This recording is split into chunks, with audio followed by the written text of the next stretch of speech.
Hello Bunny fans, welcome to another episode of the Bunny Coach podcast. A few weeks ago I was interviewed by Angelo Webb of the Animal Intuitive channel. We talked all things rabbit and I think you'll find it a really interesting conversation. Have you ever wondered what your rabbit is really trying to tell you? Whether it's odd behavior, sudden mood changes, or things you just can't figure out, there's always a reason. So today we're decoding your bunny's behavior with the bunny coach, Fiona Murphy. All you doggies, won't you walk with me? I'm the puppet dog. Welcome to the Animal Intuitive channel. I'm Angelo Webb, owner of Animal Intuitive Academy, Intuitive Touch Animal Care. I'm nationally board certified in animal acupressure massage, and for over 20 years I've worked as a professional animal communication instructor. I'm also a licensed therapist, and I help to deepen the bond between people and animals. So before we dive in, if you're not already subscribed, I am begging you to please do so. I try not to do this at the beginning, but I've really got to catch you guys. We're trying to grow the channel and bring more educational content that helps you and your pets. And so I really hope that you'll stick around, subscribe, click the like button. That really helps the show grow. And also leave us a comment. And we do have a chat here. So we are going to be in the chat answering your questions. And this is going to help people who love their pets find these important conversations and instructional videos. So today we're giving rabbits a voice with my guest, Fiona Murphy, also known as the Bunny Coach. And Fiona is a rabbit behavior specialist who helps families understand and overcome common bunny challenges with compassion and expertise. And we're going to be exploring lots of things, including what causes aggression and how to calm it, many other things, and also what the keys are to creating a happier, more harmonious bond between you and your bunny. So if you're ready to really understand your rabbit on a deeper level, grab your tea, get cozy, your coffee, and let's get ready to talk with Fiona. So welcome, Fiona. Thank you. Lovely to be here. I'm so happy to have you. And I'm just going to, I realized I don't have my chat showing. Where are you guys?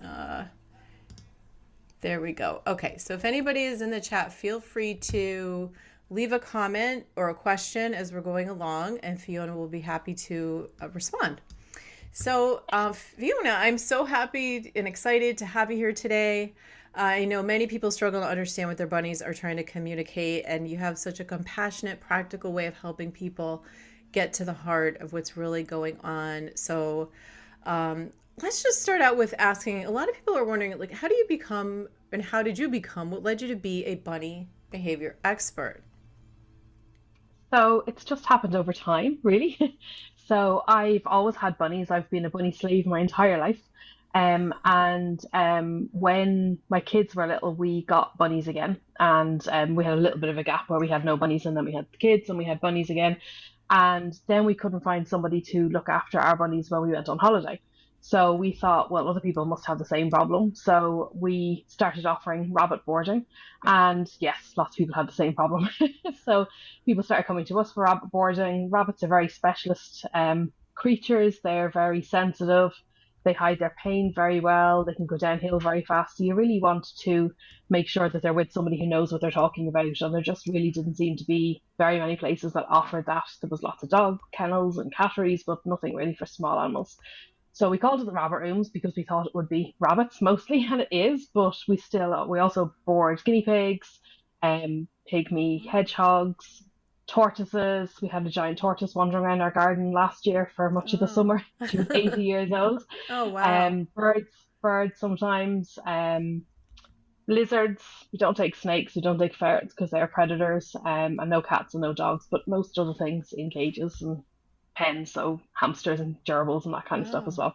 So you really feel the need. That was in, yeah. So people ring up and say, "Will you take this? And we take that?" And okay, yeah, sure. And you are probably, people can figure out, you're in Ireland, right? Yes, we're in Dublin. Yes, so we're called the Rabbit Rooms. So we started in 2014, and it grew from there. I was part-time childminding as well as doing that, and then now this is my full-time job. I'm so lucky to be doing it full-time. And then in 2016, one of my customers came to me and said, "Can you bond my rabbits for me? I've got 2 rabbits and they're just killing each other." And I was like, "Look, I know the theory of it, but I've never done it. But if you want to bring them to me, I'll give it a go and we'll see what we can do." And I did, and it worked. And so we started offering bonding as one of our services. We also do a bit of in-house pet sitting, so chickens and cats and that kind of stuff in their own homes.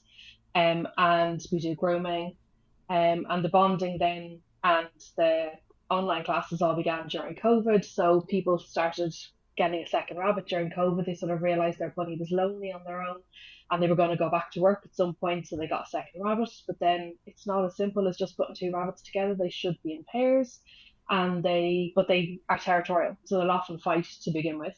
And so you have to go through this dating process called bonding where you persuade them to be friends and you watch their behavior and you allow some behaviors because they have to work out who's dominant and who's submissive before they can even think about being friends. The hierarchy is so important to them. So you have to go through all that and then they fall in love after that. So you have to do it without them injuring each other. So you have to know when to step in and how to step in to encourage that beautiful bond between them. And then you get a pair of rabbits that are grooming and snuggling and really happy together and living as they should be. And so I started offering to her. Oh, sorry, I didn't mean to interrupt you. I just wanted to welcome it's Lisa.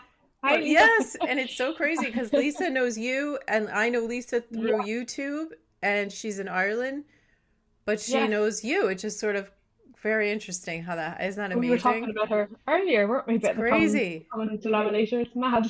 Yeah, amazing. So then over COVID, then I started offering phone consultations for people who are trying to bond their rabbits themselves. And then I started doing classes because everybody was bored during COVID. And I kept getting asked the same questions over and over with the owners that come to us and also on Facebook groups that I moderated. So I started doing classes for bunny care and guinea pig care. And now I have an online bunny club where the classes are housed, but also there's an amazing community and we do live fun events like we did a book club at the weekend, and we have vets coming in to talk to us about different issues and stuff like that. So so that's where that's all grown from. And I still do the boarding and the bonding as well. Okay, so yeah, it's definitely a small world. So crazy. And if you're in Ireland, check out Lisa's group, the Missing Stolen Animals Ireland group. It seems amazing very, very important. Yeah. So I don't have, other than as an animal communicator, and maybe a little bit of helping people with some acupressure massage things, but most of my clients are dogs and cats and things like that when it comes to that's my background. So the only thing is, I will tell you, I had a terrible experience where I can understand what people go through because a very long time ago I decided to get two rabbits. I think I was going to get one, and then they said I don't remember exactly how it happened. They were like, they needed a home, and I ended up with two, and then I had to learn all this stuff, and it was like influx of information. Like, oh my gosh, this is a lot more than I ever thought, and had them very briefly, and took them to get. Now, is it called spayed with rabbits? Yeah. Mm-hmm. Yeah. And they called and said that they both didn't make it. And they were no. This is a thing, they said. I don't know if that's totally true. Like, I kind of left it at the time. It was kind of traumatic, and I didn't, but the woman was like, this happens like sometimes. Like, I don't know if that's something. Not that we want to go there right now. Maybe not start off with the worst case scenario, but I'm telling you my knowledge of rabbits. So it is another world. Yeah, so they should be spayed, particularly females should be spayed because they're very prone to reproductive cancers. So something like 80% of female rabbits by age 4 will develop reproductive cancers. And given that rabbits can live to 10 or 12 years of age, then it really extends their lifespan. They're also very prone to behavioural issues.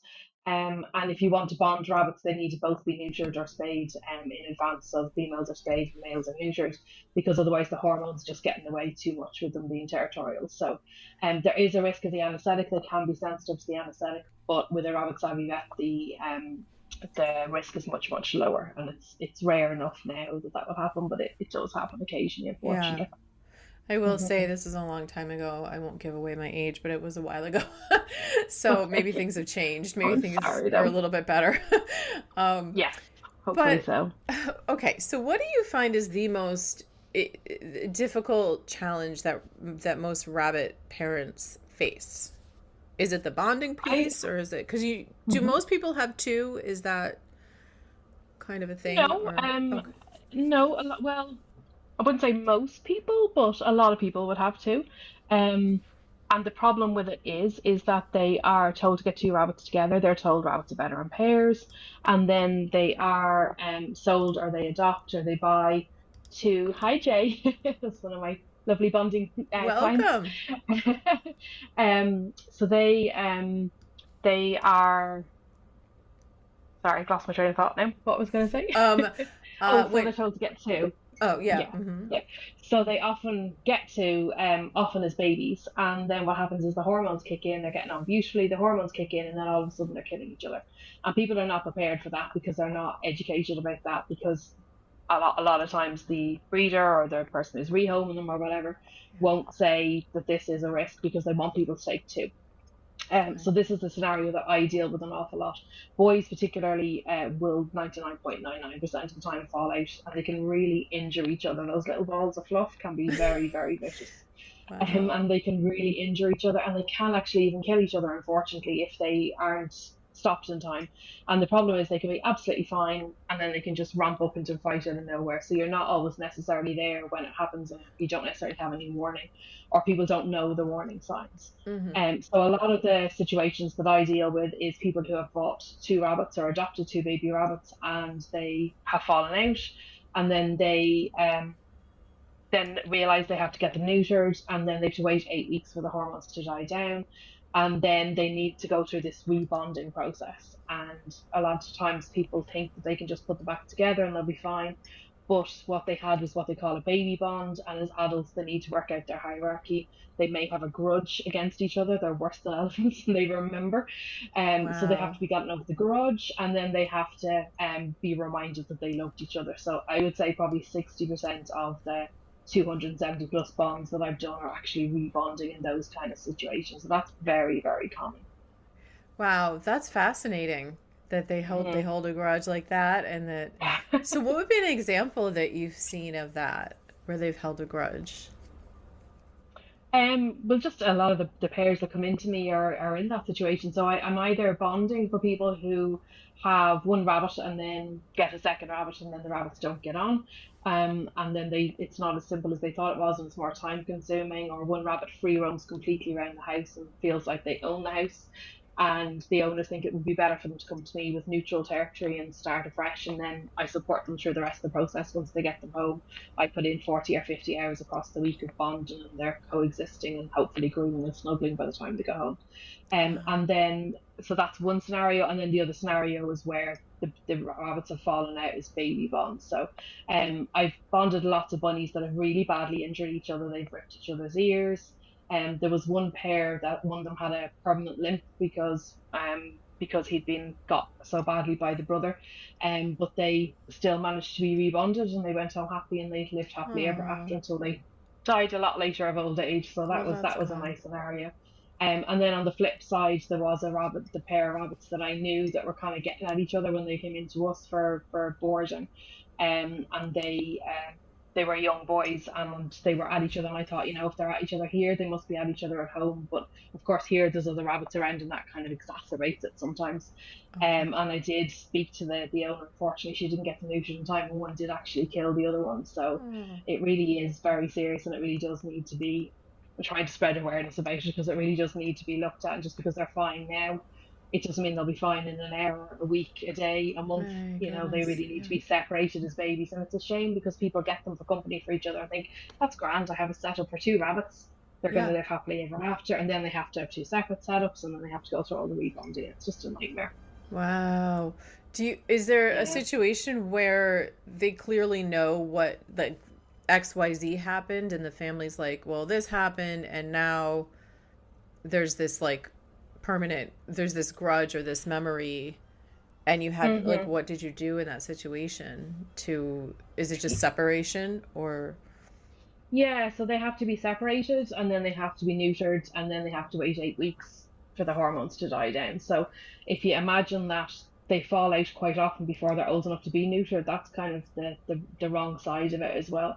Yeah. Because they could start to fall out when they're kind of 10, 12, 14 weeks old, and a lot of vets won't neuter them before 6 weeks. So, or sorry, 6 months. So they're kept apart then for 3 months, and then another 2 months after neutering. That's if you can get a neuter date.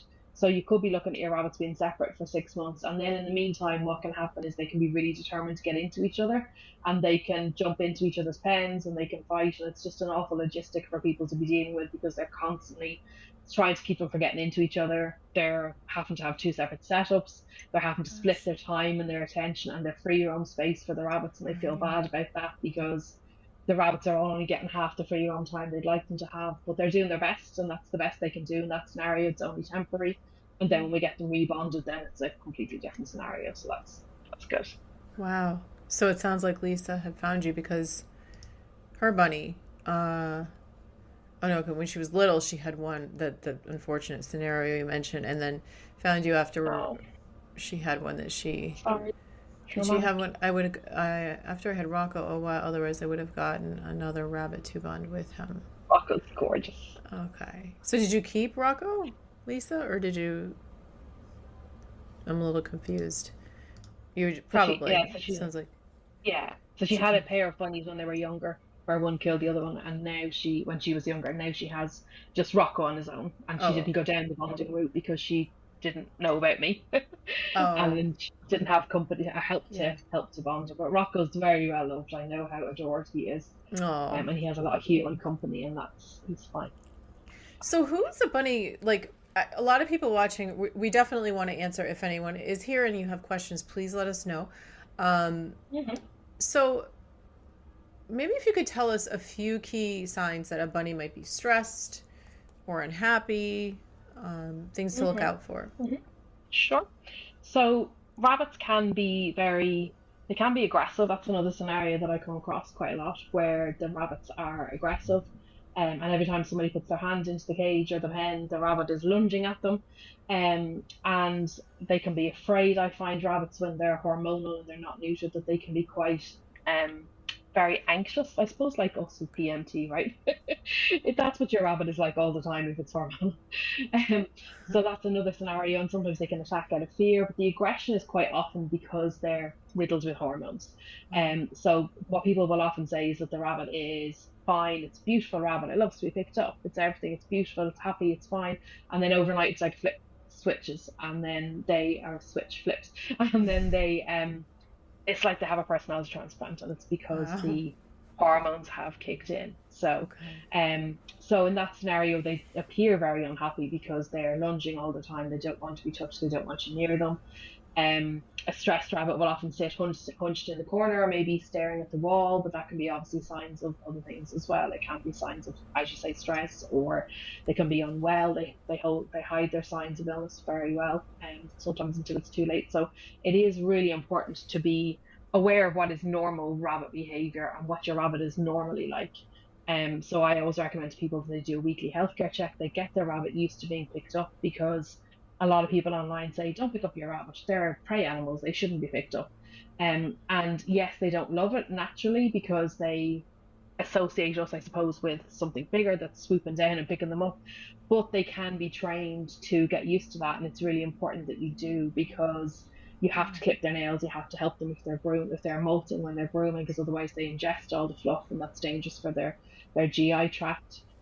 So you should be able to pick them up and do a weekly healthcare check their teeth, their skin, their ears, check around their genitals. Have they got poop stuck to their bum? Does anything look, weird?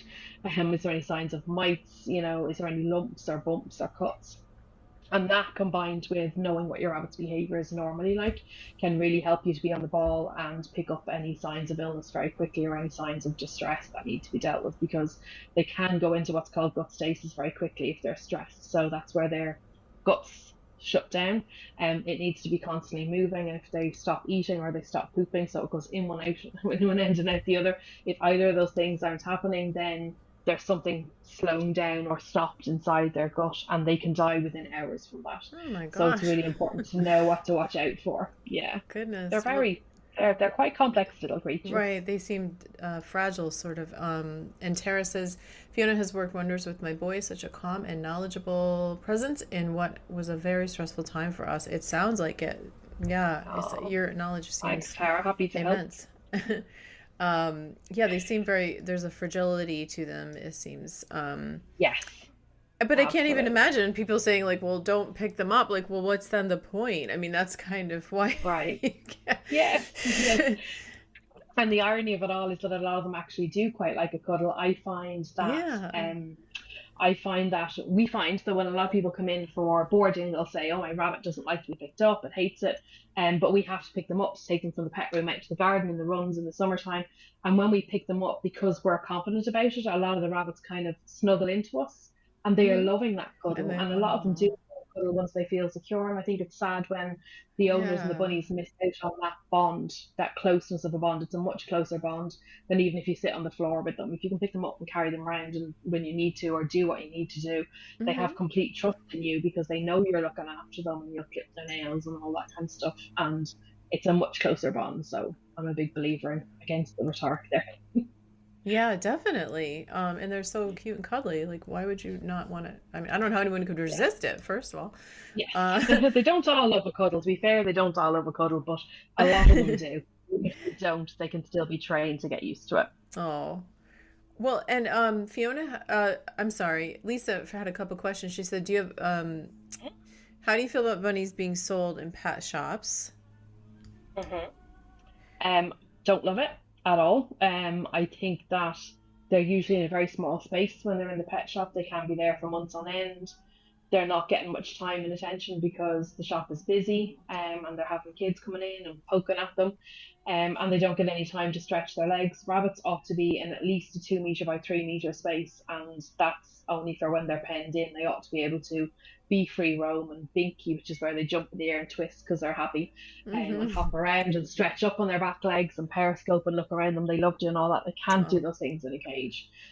So from that point of view, I also think that the pet shops often, now they're not all like that, but a lot of them, they don't know enough about rabbits or they don't make sure that the setup is right, that the people are taking them. It can be an impulse buy. mm-hmm. And I was in a pet shop actually the weekend and they had this beautiful pair of rabbits. One of them is an Angora kind of type of rabbit. It's very Ooh. fluffy. The other one looks quite big, like I think it's some sort of a giant rabbit or, a mix maybe. This is their third time back in the pet shop. Oh, So, and gosh. they're not more than about 6 months of age. So, Oh, and they're very sweet bunnies. I put my hand in and stroke them and everything. They're very sweet bunnies, but they keep being returned, and that's not fair because they do get right. attached and they like their surroundings to be secure and they like Yeah. things the way they like things. So any Uh-huh. kind of change can really upset them. So Yeah. I just don't think you can do the checks that you need to do from pet shops really. So, and a lot of the staff, of course, are part time and they don't necessarily have the interest or the knowledge to give the right information. A lot of stuff sold in pet shops isn't suitable for rabbits at all, and they tend to say, "Here, have a rabbit. This is the cage. This is fine. Here's a Mm-hmm. bag of food, and it's a muesli mix when it should be pellets. Here's treats, and they're covered in honey and seeds, not suitable for them at all." Mm-hmm. And that's what they're sent home with, and then the owners wonder why they're ending up with vet bills because they trusted what the pet shop told them, and of course they think Right. they know what they're talking about, but they don't. So the things I've heard are horrible. Oh, I've goodness. never ceased to be amazed by what pet shops tell people. Gosh. Um, what is the worst thing you could give a rabbit that you could tell us? Like, what's something common that people are either feeding or letting them snack on that you would say this is what they should be having as instead? hmm so two things. One is the muesli food. So if you feed your rabbit one of those brightly coloured muesli mixes, it looks attractive and we think, oh, this is great, that looks really tasty. The rabbits I don't think can see in that many colours, so I don't think they really care about that. And the problem with it is it's selective feeding. So they'll pick out the bits they like and they'll leave the bits they don't like. So they're not getting a complete diet. And they are, whereas if you buy a pellet food, each individual pellet has all the nutrients that it needs in it. They're often also filled with things that are not suitable for rabbits. Things like corn shouldn't be in, right? Rabbits shouldn't be fed corn. So that's the other thing that I see quite often. People coming in with a piece of corn on the cob for the rabbits, and sometimes it's a Okay. cooked piece of corn on the cob that you buy in a vacuum pack in the pet shops. But they shouldn't be fed corn because it just gets stuck in their digestive tract, and then if it passes through, it goes out the way it came in. But Yeah. it's very risky for their system. They can eat the little corns, the baby sweet corns that you get for stir fries. They Hmm. love those, and those are fine because they can chew them up really small. But actual corn, they call for corn pieces now. Okay. And Lisa was asking, would Fiona recommend rabbits to be brought into the home for young children? Hmm. That's a great question. So my girls had rabbits when they were young. I think they were they I think they were 3 and 1 actually. We got a rabbit and a guinea pig for them. And back then I didn't know as much about rabbits as I do now. That's going back 20 years. Things have changed a lot since I was first a rabbit owner when I was a kid and when my girls were little, and now you don't see rabbits, or hopefully you don't see rabbits stuck in a hutch down the garden and on their own and Right. fed carrots and not fed enough hay and that kind of stuff. So I had to do a lot of relearning at that stage about how things are changing. All the time the welfare standards are changing, which is just amazing, and people are really listening to it, which is fantastic.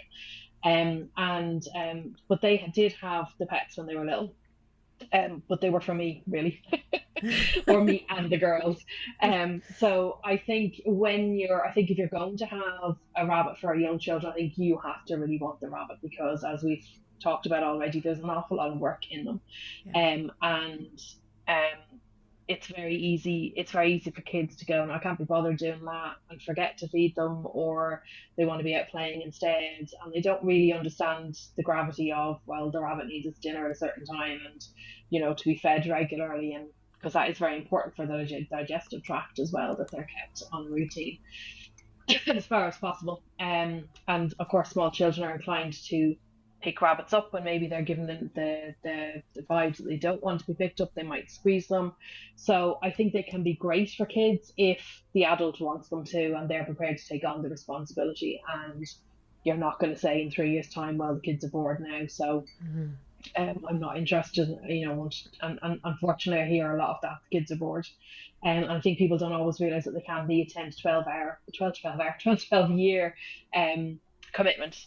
And they think that they only live for 3 or 4 years, and then the kids are going off to college, or they're in secondary school and they've got sports after school, and they Right. don't have the time in the same way. So it needs to be, I think, a family pet, Hmm. or family pets, ideally for two together, where they're taught how to look after them, and how to handle them properly and that. So otherwise, I think they can be great for kids, because I think it's great for the mental health. My girls have been so into the animals their whole lives, and if they're having a stressful day, they'll go and talk to the bunnies and give them a cuddle. And I always say to my husband, there's worse things they could be into, because he's like, Right. but like they could be out on the streets dealing Right. drugs. Right. So, so I think it's a great hobby for them to be in if they love their bunnies, and they can be encouraged to keep interested in the one. In my bunny club, I do have sections suitable for the kids. I don't do jargon in my classes, because I want older kids and teenagers to be able to understand them. And I think especially if the parents will sit and watch the videos with them, then they can learn together how to care for the bunnies. Oh, that's And we great. have colouring sheets and activities and that go in every month for them to help keep them interested. And we do a journal. There's a journal they can print out where they can tick off their chores for the bunnies, or they can put photographs of their bunnies in, and That's keep great. little records of what they're feeding them and that. And I think all that helps encourage to keep them interested as well. Yeah, that's wonderful. That's terrific. And that's just so everyone knows, that's um on your website is Yeah, Fiona'sHappyBunnyClub.com. okay. And I'll put that in the description too.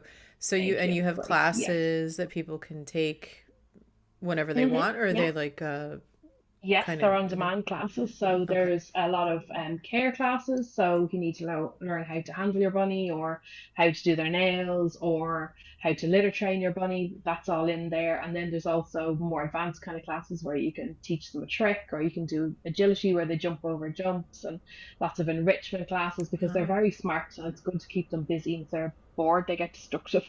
So right. there's a lot of those kind of classes in it. But then there's also the community. We have a Facebook group with that, where there's no judgment allowed. There's no such thing as a stupid question. A lot of the Facebook groups for rabbits are actually really judgy, and people come on and criticize, and then people are afraid to ask questions, and Oh, they wouldn't be asking if they didn't want to know.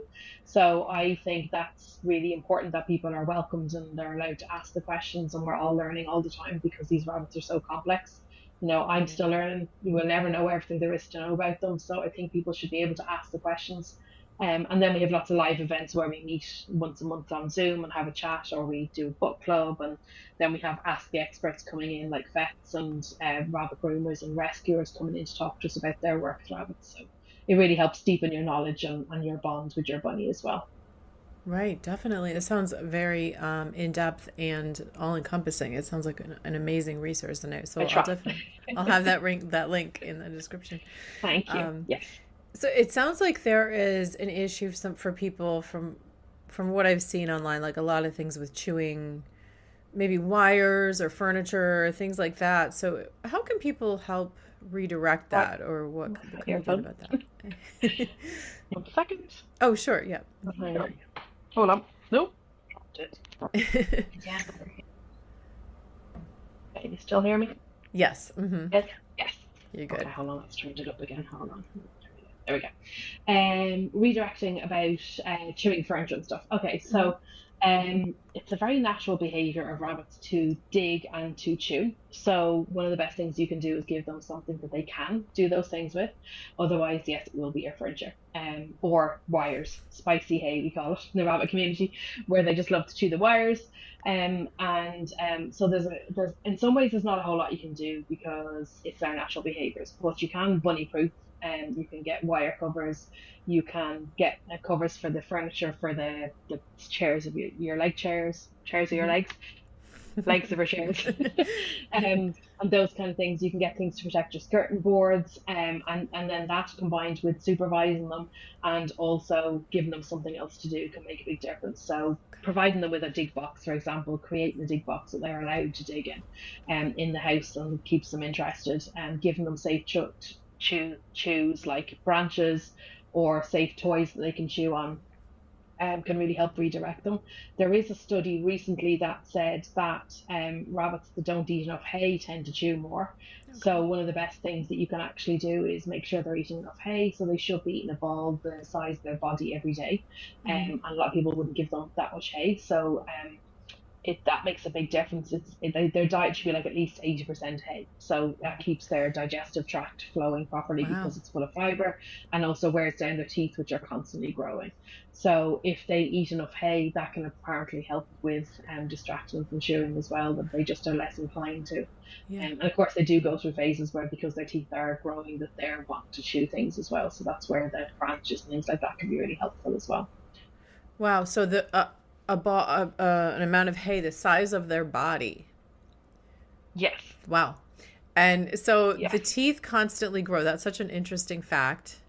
They just, their whole life, their teeth keep growing. Yes. This is going to sound like a dumb. Yeah. Mm-hmm. Mm-hmm. Oh, sorry. Yeah. Just got a bit fuzzy there. Sorry, go on.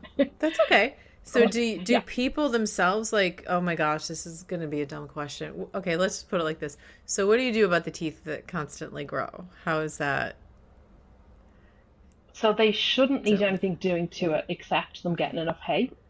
But it depends on their genetics. So their back teeth can be worn down with hay, but they have to be aligned properly, and so do their front teeth. And if you get a mixed breed rabbit, which a lot of bunnies in Ireland actually are, like if you look at the actual breeds of rabbits, that's quite uncommon in Ireland. A lot of them are mixes, especially since COVID, where there was a lot of backyard breeders that just put any two rabbits together and didn't really care. They were just selling the bunnies. And what can happen is if they're a mix of two different breeds, like a lop and a dwarf or something, that their head shape can be different, and so their teeth don't align properly, so they can't wear them down. Or sometimes they just have genetic predisposition to them having a teeth issue, where they just grow misaligned. So the front teeth they can actually take out if they can't regularly wear them down in the vets if you need to clip them down. But if you have to go in every 2 or 3 weeks, then it's better to get them taken out altogether, because that's a lot of expense and a lot of stress for the bunny going backwards and forwards to the vet as well. Right. And they can learn to do without those front teeth. They just learn to push their food back towards the back of their mouths, and if you give them vegetables, you probably need to chop them up a bit smaller. But they can live fine without it. The back teeth the same. They can get spurs on them where they sort of overgrow, or they can be at an angle where they're growing different angles, and they're not being worn down properly because they're not grinding against each other. So hay can definitely help. in a lot of those cases because they wear it down and then it doesn't get too bad and it's manageable. But they can go in for dental work as well for that if they need to, or have the teeth removed. They try not to remove the back ones if they can help it, but they can burr them down in the under anaesthetic. But again, it's an anaesthetic or sedation for them, so that's not ideal either. Right. It's possible to avoid it with enough hay. Okay. Hey. And along those lines of breeds, Fiona, do you have a favorite breed of rabbit? I do. I'm very biased. I love mini Rex rabbits. So Rex rabbits are, they have a really velvety coat. They have a double short coat. So most rabbits have a short coat and a long coat, Okay. and that's what gives them kind of the fluffy kind of texture. But Rex rabbits have a double short coat, which gives them this velvet feel. So unfortunately, they're the kind of rabbits that they used to make gloves and things like that out of. Much nicer on a real rabbit that's alive and kicking. Yeah. Super, super soft. They're a great mix of rabbit, I think, because they quite often love a cuddle. And I just lost my baby Tango there a few weeks ago. I say my baby, but he was 11 and a half. But he was an orange mini Rex, so he's this bright orange coat and this velvet coat, and he loved to cuddle. He would sit onto my chin for a couple of hours at a time and watch TV. But they're also active and busy and nosy. Some breeds of rabbit are quite relaxed and just kind of really want to sit there. Some are very active, some don't like being picked up, some do like being cuddled, and I think that the Rex is just a really good combo of the two. So most of the time, of course, you can never say this with dogs or whatever, it's never always in the bag like that. Yeah. They're my favorite. Yeah. And where, okay, since pet shops generally aren't good for most animals, where do you tend to recommend people get rabbits? So very much at the minute, adopt, don't shop, because there's. I've lost the other side of my head. Sorry. I can still hear you. Oh, good. Yes, so there is an awful lot of rabbits needing homes in rescues around the world. At the moment, there's a big problem with them being dumped worldwide, because what happened with COVID was a lot of breeders, or a lot of people who didn't even used to breed and then decided to breed, and the rabbits just bred and bred and bred. And then after COVID, unfortunately, a lot of them got dumped because people went back to work. And sometimes the rabbits were fighting. I talked to a rescue the other day, and they had found two rabbits together, which they thought, oh, these must have been dumped together. But as soon as they put them in together, they were fighting. So that's probably why they were dumped. And again, probably somebody didn't know that they should have got them neutered and had to rebond them and all that, or wasn't prepared for that. So again, a lot goes back to education. When people are first getting their rabbits, that they do as much education or as they can, or research themselves, but also that they're educated by whoever is rehoming, even if it means that they can't home two rabbits together, that they don't end up back in the shelter and dumped. But there's a big problem with dumped rabbits around the world, so definitely adopt, don't shop. At the minute, there are some good breeders out there, so I don't like dissing breeders in general. I think there's a lot of bad breeders out there, same as there is with dogs. But there are good breeders. I do know of a few good breeders who really do care about their rabbits. They care about the genetics, they care about where the parent rabbits come from, and they make good matches. And then they educate the owners to make sure they know what they're getting into. And that can be a good starting place for somebody if they, I think sometimes, especially if you've got kids, you might particularly want a baby rabbit. But there are plenty of baby rabbits in rescues as well, and really that's where you should be going first and foremost, if at all possible. Because a lot of these rabbits actually don't have, unlike dogs that have a lot of, often you adopt a dog and you don't know what you're getting and what they're going through, what they've been through and what their behavior is like, and have they got issues. Rabbits in a lot of ways don't tend to be like that. I tend to find that a lot of rabbits that we have helped rehome, or we have come to us for boarding, actually are the sweetest bunnies, and you're kind of going, why did somebody dump you? Because you're very sweet.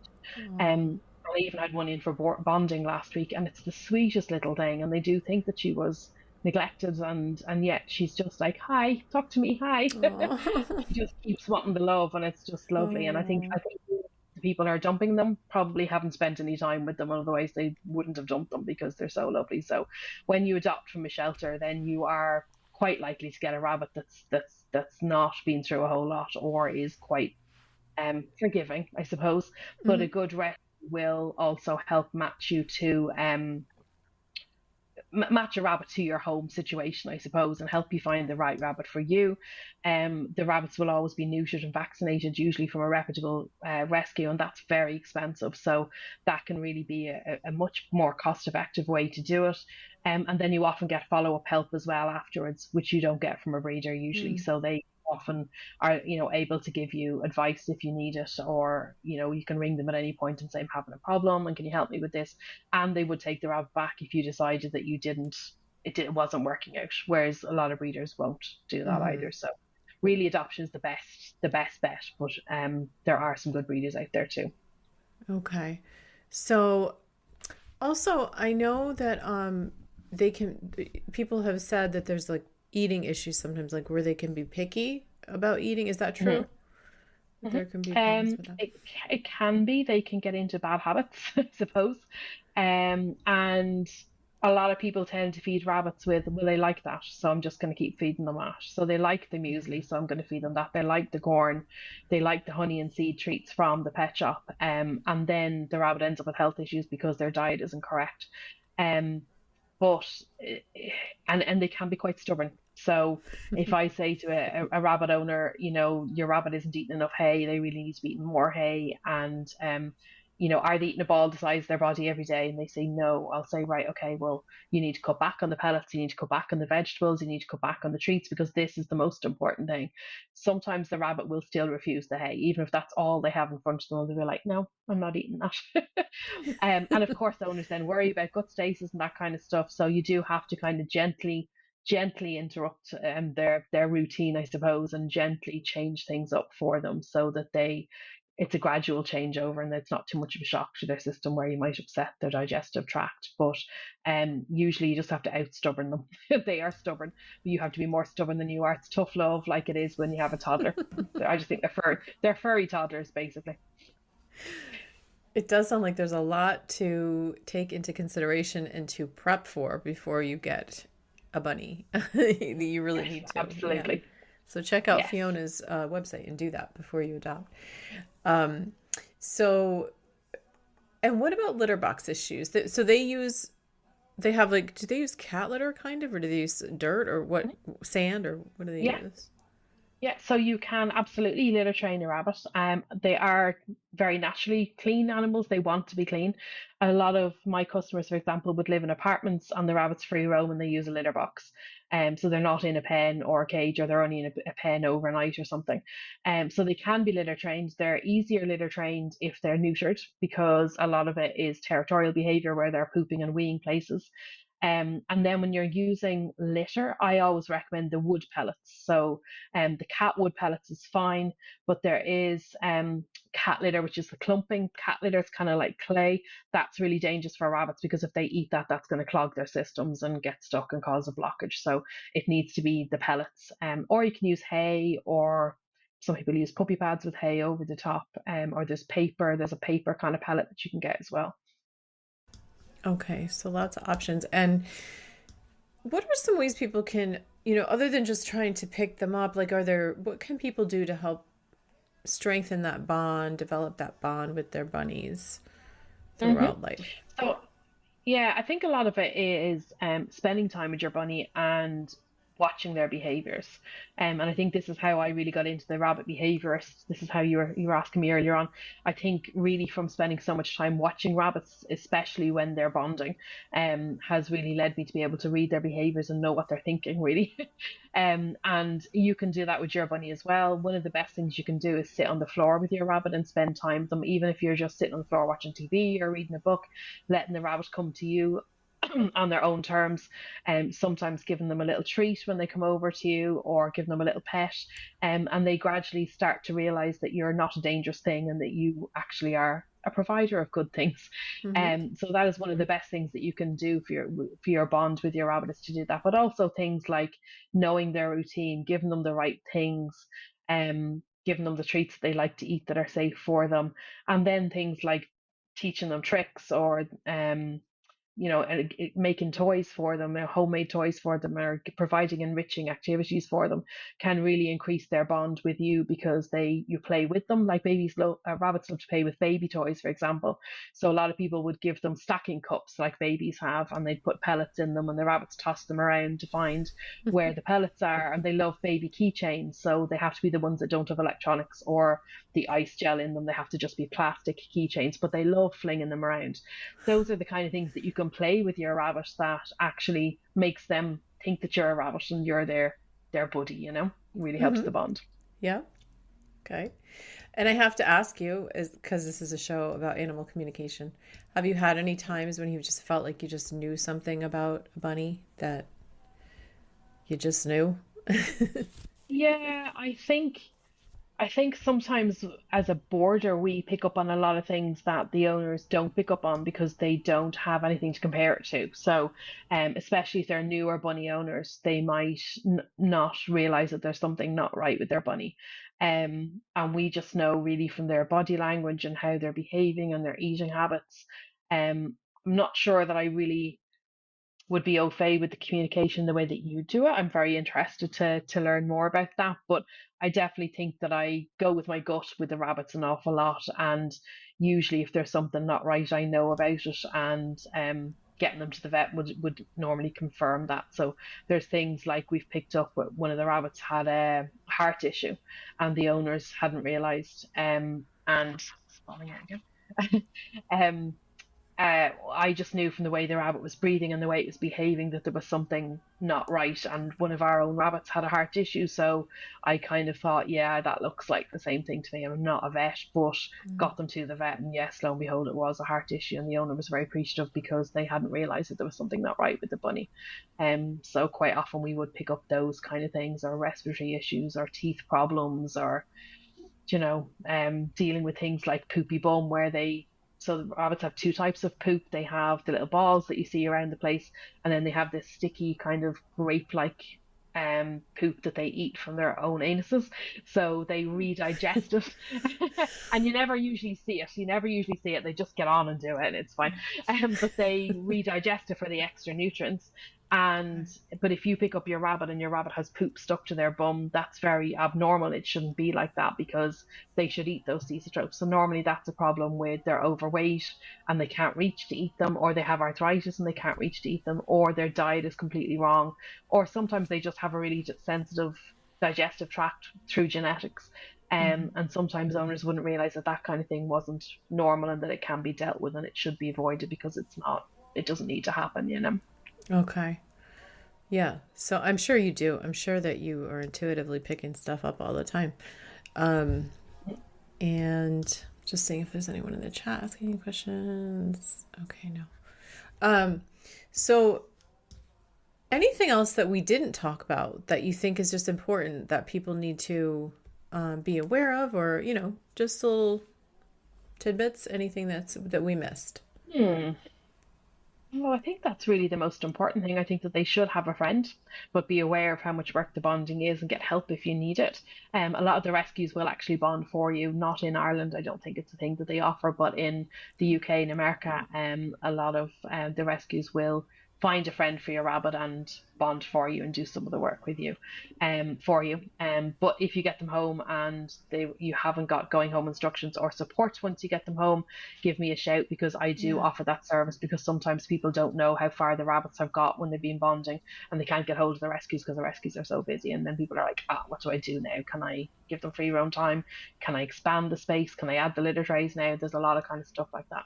So they should have a friend. That's the first and foremost thing, if at all possible. But at the same time, if your rabbit lives in the house with you as part of the family and there's somebody there a lot of the day, they can be perfectly fine. They can be very bonded to their families. It's not the same for them as communicating with another rabbit in their own language. But I don't think it's always feasible for people to bond rabbits. They don't always have the time or the money or the space for two, or be able to do the bonding process. Or sometimes they have an older rabbit and you don't want to start bonding, because then you're going to end up with a cycle of having rabbits. So I think they can be okay, but again, knowing your bunny's behavior and what's normal for them and what's normal for rabbits will tell you if your rabbit is happy or not happy. And the hay is very, very important. Drinking from a bowl is good, a good tip as well. They can use bottles, and bottles can be suitable depending on what your setup is, but they do drink more from a bowl. Rabbits do drink an awful lot of water, and using a big ceramic dog bowl for them, or a water fountain can be a really good way to get them to drink enough water, because again, if their gut gets dehydrated, it can slow down. So it is very important for them to get lots of water in them. And then vegetables have to be introduced very, very carefully. People sometimes think, well, it's a rabbit, it eats vegetables. But in the wild, it doesn't eat carrots and pak choy and things that we don't even grow in. Well, I'm in Ireland, so I mean, there's a lot of things we don't grow naturally, that a wild rabbit wouldn't eat. They eat a lot of grass and roots and things like that in the wild. So because their systems are so fragile, they really need to be able to be introduced very slowly to vegetables, small amounts, very, very slowly, one thing at a time. And they need a good mix of vegetables as well. They shouldn't be fed the same thing over and over. That's something I see as well. Oh, my rabbit loves kale, but kale is very high in calcium, and they can end up with bladder stones or calcium sludge because they're getting too much calcium. So the veg should always be mixed up. And again, there's a class in that, my bunny club as well, if you want help with that. Oh, okay, perfect. So, and also I was kind of curious, do you find that they do well with other animals like dogs, cats? They can do. Quite often they end up they boss around the cat or the dog, or they lunge at them, and the dog or the cat goes, okay, you're the boss. I do have a lot of customers who have a rabbit and a dog, or a rabbit and a cat, and the introductions have to be done very carefully, and but they can be really good company for each other. Again, it's not the same as having a rabbit friend that they speak the same language to, but they can be very attached to each other. I know lots of people, and the rabbit even comes into us and it's missing its dog friend or its cat friend, so it's part of their routine. Yeah. So once they're introduced properly, it can be very possible. Depends on the dog, of course, and the rabbit, and how the introductions are done. Do a lot of people treat their bunnies like a dog or a cat, where they might even sleep with them, or is that too dangerous because they're too small? Quite a few, yeah, yeah. We've had quite a few come into us. They're like, I don't know how they're going to be with you because they're used to sleeping in my bed. But they usually adjust fine because they've got the other rabbits to look at, and it keeps them occupied and busy. But I'm sure they're happy to be back in the owner's bed. But yeah, a lot of people do. And is it? I mean, I'm wondering, like, if a person goes away, I tend to, and even more so now, I'm thinking they're sort of these fragile beings. If somebody goes away and you have somebody coming in, like, to look after them, is that, do you have issues with that, or is it usually okay? Like, it's usually okay, and it can be a good option because the rabbit can be its own surroundings and then its own routine as well. So, but again, it needs to be somebody who knows what they're doing with rabbits, and who knows your rabbit, hopefully, and they've spent a bit of time with them and knows what to look out for. Because, if they come in only once a day and the rabbit is sitting in the corner, they might not realize that the rabbit's going into gut stasis, and they might not be in again for 24 hours. So they need to be in at least once a day, if not twice a day. And ideally, if somebody can stay in your house, that can be great as well. And we check on them here very often. Our boarding is inside the house. Some people board in the garden, in sheds and whatever, but ours is inside the house, and it means that we're in and out all day checking on them, and they can be fine and then not fine within a couple of hours. So, it's very important that somebody knows what they're doing and what to watch out for. Yeah, definitely. Education, it seems like, is the key before you jump in. I know when I kind of jumped in, luckily we did have the place we adopted them from, they were very knowledgeable, and they were very, I remember there was quite a bit to be done that they advised us. But then we had that unfortunate we won't talk about that. Is there anything else that you just want to re-mention your site again, if anyone's just listening, even on the podcast channels, which we do have also, including YouTube? Sure. Yeah. So on all the platforms, I am at Fiona Murphy, the Bunny Coach. So YouTube, Pinterest, Instagram, Facebook, TikTok, all Fiona Murphy, at Fiona Murphy, the Bunny Coach. And you can also look up FionaMurphyTheBunnyCoach.com, and on that page there's some nice freebies for you, whether you're bonding or you've got you want to know more about bunny care, there's some freebies that you can join there. And from that page, you can also go and look at my other services, the boarding, the bunny club, and the bonding options. If you need bonding help, I do offer bonding help around the world. Online, I do online help for people, and I've helped a lot of people around the world with bonding. So there's lots of options on there you can have a look at. Fantastic. Well, Fiona, you are a wealth of knowledge. I'm really impressed and amazed at just everything you know and that you've learned.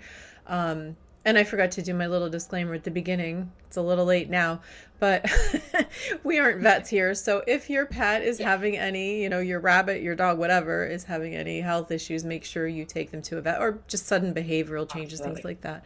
Yes, so always.